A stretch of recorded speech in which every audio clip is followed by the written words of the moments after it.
seismic transition to sort of China as the leading global power? Yeah, so the issue is that when empires decline and die, they do not so peacefully. Um, and so what we're seeing right now, as you say, is a decline of the American empire. But when an empire declines, it engages in certain counterproductive activities. So, for example, it engages in too many overseas military commitments. So what we're seeing, of course, was the Venezuela kidnapping of Maduro. Now we're seeing that a huge armada has assembled around Iran. It is possible that the Americans will strike Iran at any time, possibly today, tomorrow, but very quickly. Trump has talked about annexing Greenland and Canada. He's talked about blockading Cuba. He's talked about regime change in Colombia, in Mexico. So this is what an empire in decline looks like. It's very, very traumatic for the world and for America itself. On the domestic front, you see ruptures everywhere. So if you've been following the news about Minnesota, there's almost like a civil war going on where you have a heavy militarized opposition going on. You have the Minnesota local police who are being harassed by ICE agents. These off-duty police officers who are of color, Latino or Black, they're being stopped by ICE agents and being asked for their papers. And I think this is all very deliberate.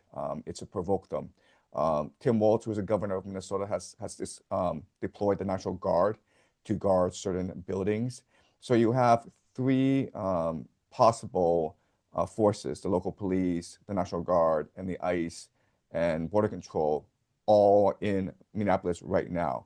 And as you know, just yesterday, an American citizen who was 37 years old, named Alex Pretty, he is an ICU nurse. He was executed in cold blood. We can only call an execution based on the video evidence so far. I understand that the Trump administration said that the ICE agents were acting in self-defense.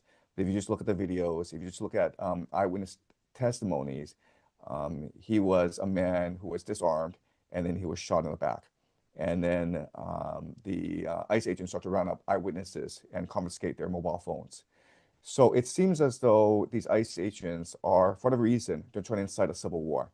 And there's fear that it's possible that one ICE agent might be shot by a sniper at some point, which would allow Trump to declare the Insurrection Act. There's also a possibility of a shutdown in Washington, D.C., where the government no longer functions. There's all this talk about the Epstein files and how the entire billionaire class in America is implicated in these Epstein files. So right now in America, it's really a powder keg. And this powder keg can go off at any moment. And there's talk of ICE being deployed to other cities as well throughout the nation.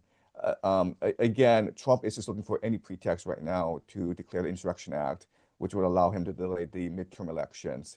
Yeah, it's a very, very dire situation for both Americans and for any citizen of the world right now.